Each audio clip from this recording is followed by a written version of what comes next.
TJ coming to you from the Deserted Village at Feltville, part of the Union County Park System in Berkeley Heights, New Jersey.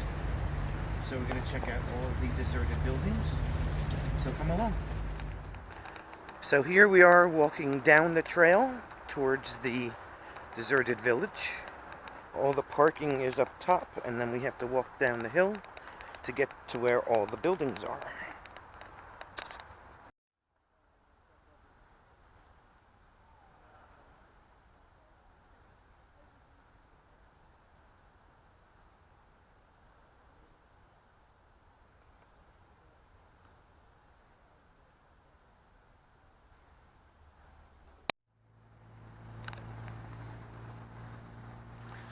Alright, so this is the beginning of the buildings.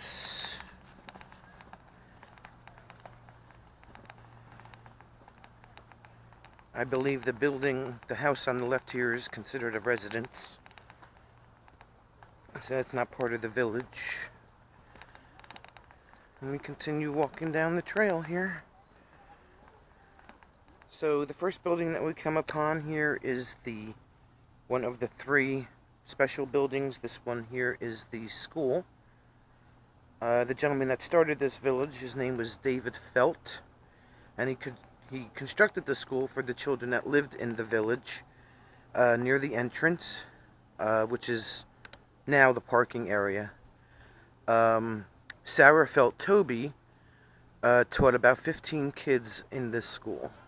This building was also built to serve several functions.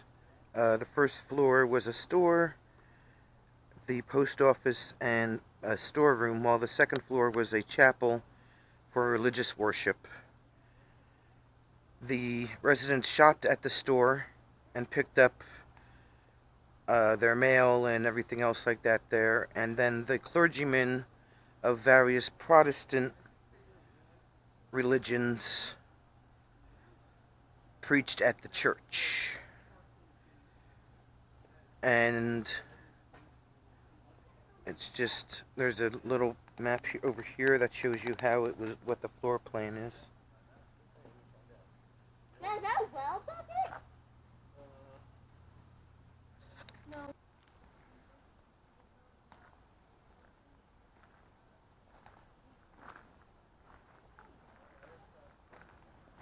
And down here is a historic cemetery.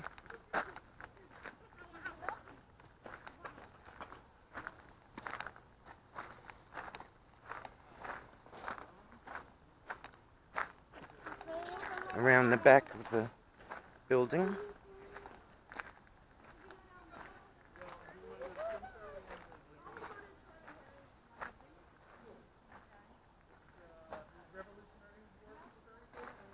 It looks like that the cemetery is down along this trail here,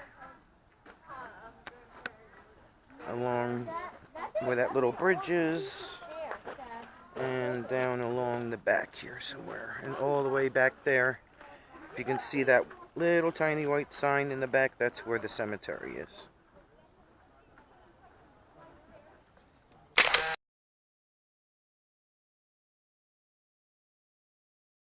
And out in the background there, those mountains, those are the Watchung Mountains.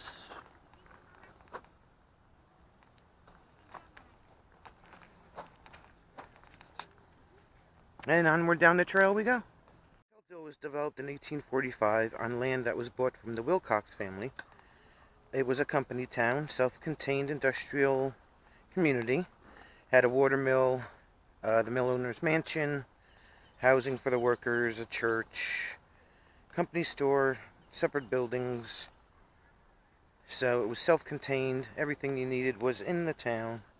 Post office, and all kinds of different buildings. David Felt, who founded the town, who was born in Milton, Massachusetts in 1793, and opened a stationery business in Boston in 1815. In the 1820s, along with his wife, he moved to New York, which was becoming the big city for all kinds of industry. And during his many years, letters and news articles were to reveal much about his goals, his work ethic, and concern for the less fortunate. So he got letters from Andrew Jackson, all kinds of people. So Feltville was in existence. He ended the manufacturing in 1860, and his business efforts started to fail due to a panic of 1857, which was the financial crisis that affected a lot of his real estate investments. He moved back to New York. His wife passed away in 1862, and in 1868 he declared bankruptcy, and he passed away in 1873. So here's another shot of the store slash post office slash church from the other end of the trail as we're walking down towards the village. The location of the mansion has always been a mystery of Mr. Felt. Mr. Felt's mansion was always a mystery as to where it was located. Prior to it being Feltville, the home of Mr. Wilcox stood on the property, and that was perhaps Phelps Mansion. They did archaeological excavations at the site by Montclair University, and it revealed the foundations of a house with an added-on addition. The original house had a mortared footprint sandstone foundation, while the small addition had a sandstone foundation, and the entire house was not excavated because a part of the foundation was under the road. So they did find a bunch of archaeological items in the area. So this was part of the archaeological dig that they are or were working on. And they have it roped off so you can't stand in the area. And if you look over here, this looks like to be a portion of what was the original foundation to the house.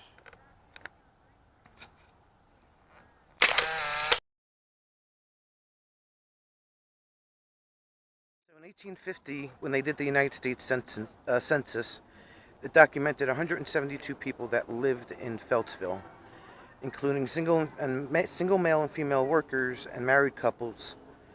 And Phelps employees either worked at the factory or filled jobs that helped to sustain the community.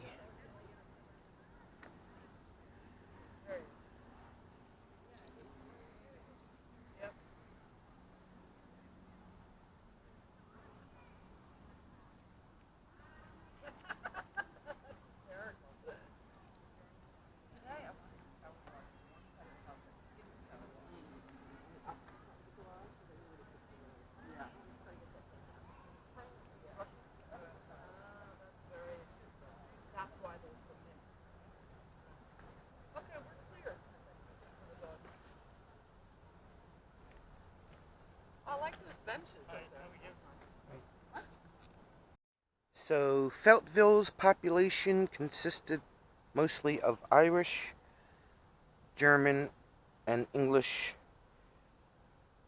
residents.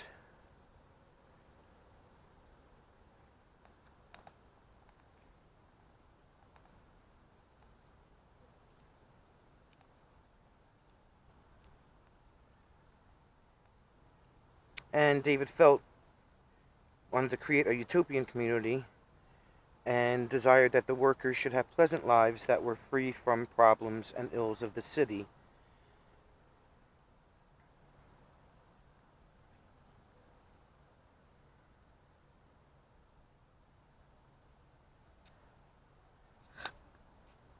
Dr. Samuel Townsend, who was a real estate investor and manufacturer of sarsaparilla, purchased Feltville in 1860. According to newspaper articles, he bought the property on speculation, and the site became known as Townsend's large farm. However, the politics, not the sarsaparilla or the real estate, won notoriety at Feltville.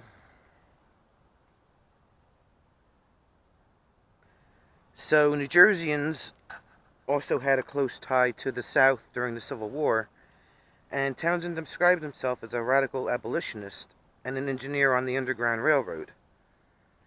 So during a speech that was given in Plainfield in 1862, he offers examples of the cruelty suffered by the slaves, which he himself had witnessed.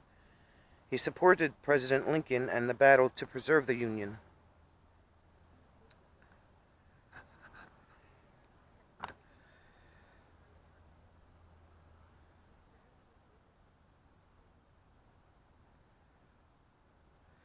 So once Townsend sold the property, it became the Trafton Turning Mill in 1872, but the site fell to receivership and gradual decline, which caused it to become the Deserted Village of Feltville, which is now in ruins,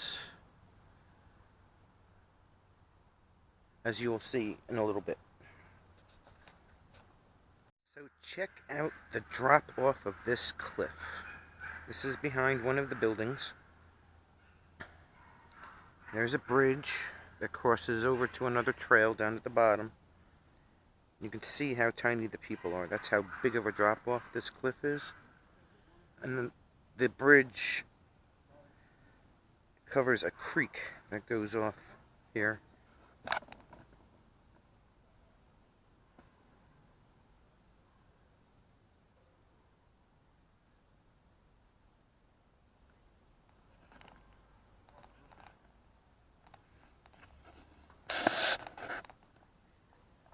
So this is the first of the buildings.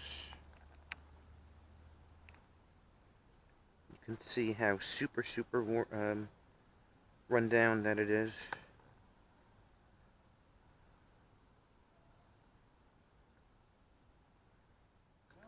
Now, none of these buildings have any kind of actual markers as to what they were or what purpose they served. So we're just walking along, you know, to each building and reading the signs as we go along. But you can see how much of a drop-off there is. So in 1919, a gentleman by the name of Edward Grassman, who was a civil engineer and a real estate investor, purchased much of the abandoned village and used a few cottages to use as entertainment for friends and family. And to decorate the cottage, he was a big fan of Mexico and the Southwest, and engaged an artist by the name of Robert de la Selva to paint Mexican murals on the walls.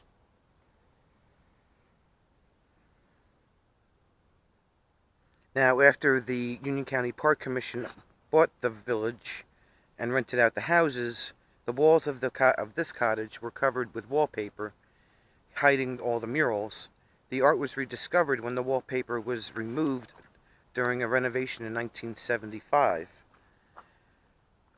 The catalog of a recent San Antonio Museum of Art exhibition identified the Deserted Village murals as the only existing examples of this artist's work, and they have deteriorated over time. However, some may be able to be restored.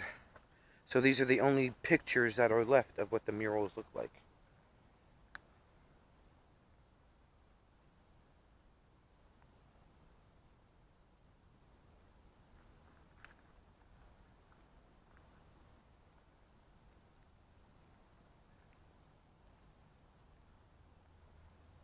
Now, as we come around to the front of the building, this was one of the cottages.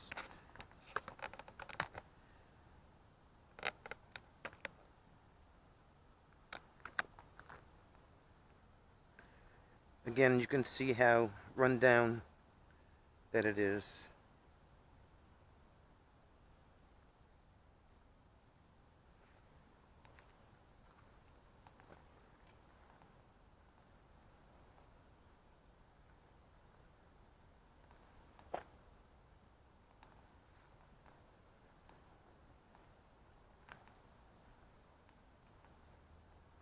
And this was just considered one of the cottages I believe that they found the murals in.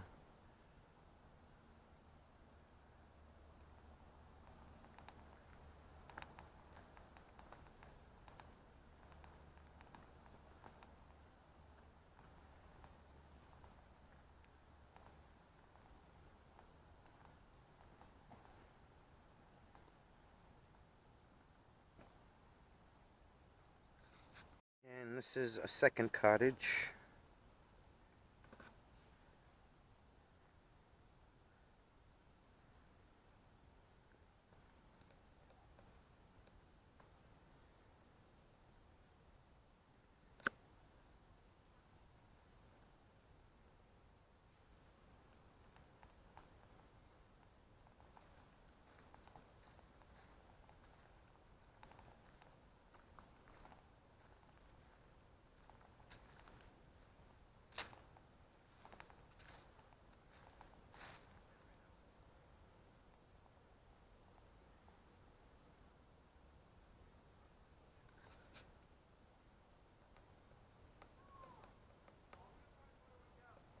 Now across from the house I just filmed is this trail that we're walking up that leads back to the back of one of the other houses. This is the back of the house.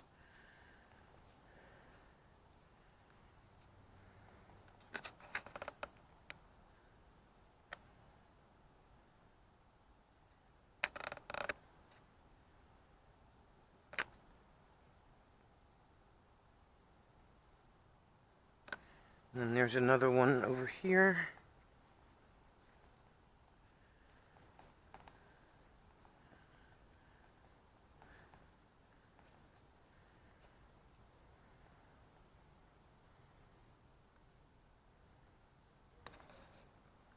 Now we're kind of like cutting through the backyard here.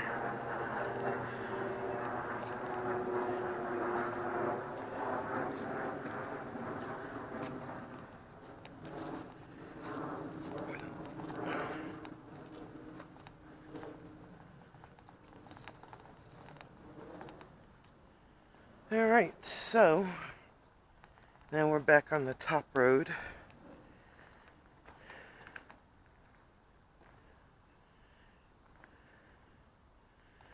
Now it looks like this is I don't know, there's electric going to this building, I don't know.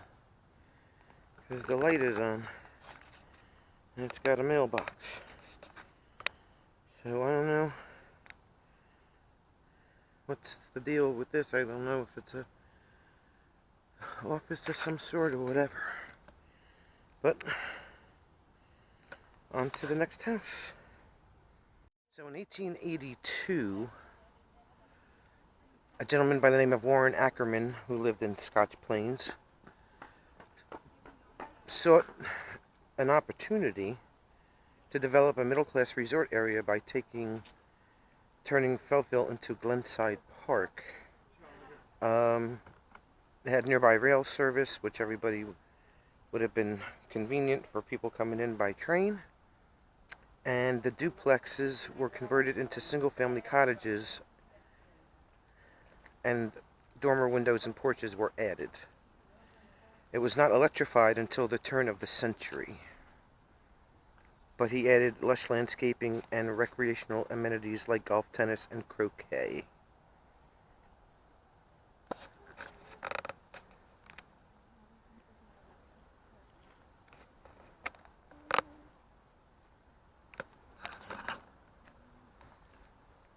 I had stills of all these buildings. Oh, do you? Okay.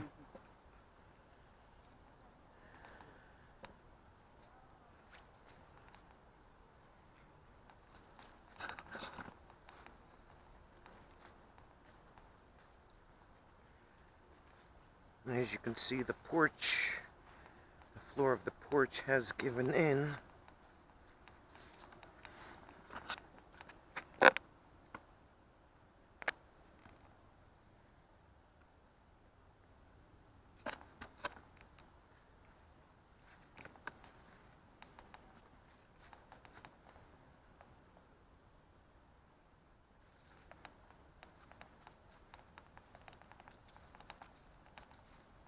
obviously can't go in there. They have the porch chained off.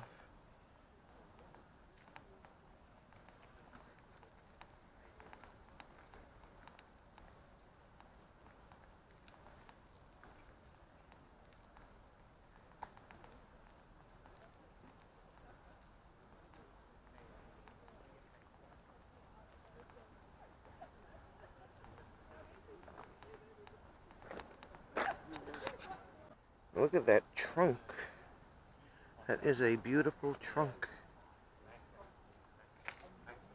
Alright, so here we have building number 10.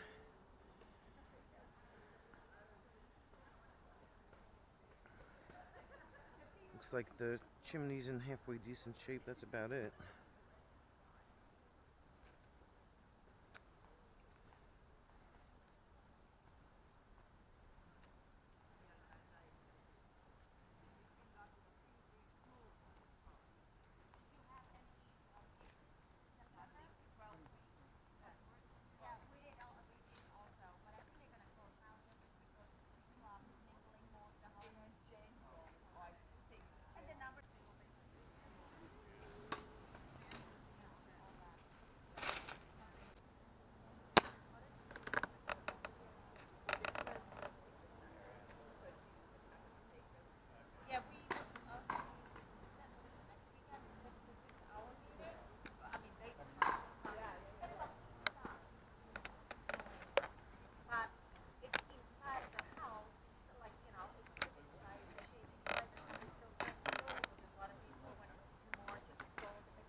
So these cottages are, this house right here is one of 15 duplexes that housed two family side by side, each side with its own entrance. As you can see, there's a door right there, and then over here would have been the second door. Each unit consisted of two small rooms on each of the two floors. The front room was probably a parlor, and the rear room, which had a fireplace, was a kitchen and dining room and a multi-purpose space. Room sizes were about 10 by 10 and 11 by 10. And the second floor could be reached by a closeted staircase. So it was a staircase inside of a closet, and had a window which gave the staircase some light.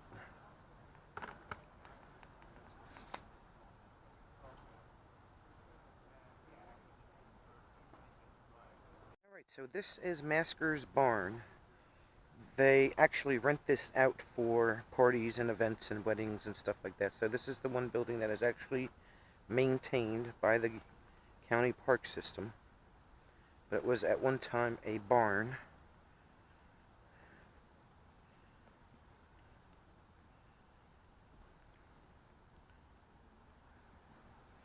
A little walkway that goes this way to a side door.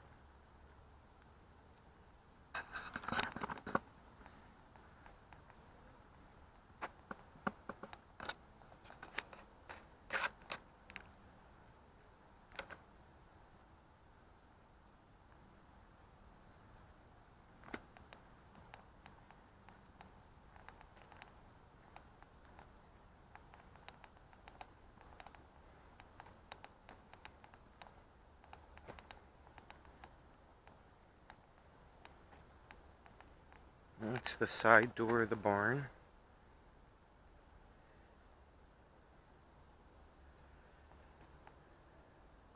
Again, you can see the drop-offs on the back side. Watchung Mountains in the background there.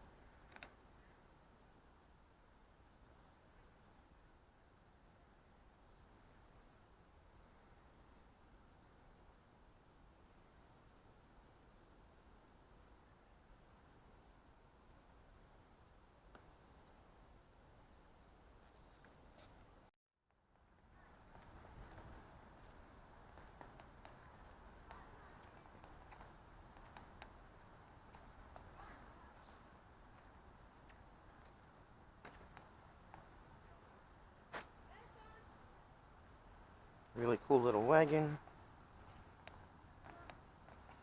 And here's the sign for the barn. You can pause the video if you want to read it.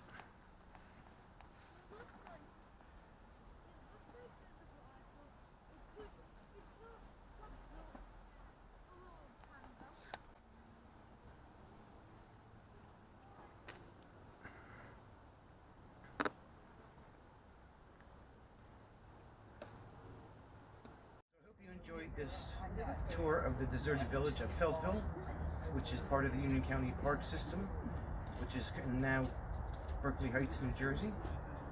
If you liked the video, make sure you leave a comment, like, and hit that thumbs up and subscribe. Until next time, thanks for watching.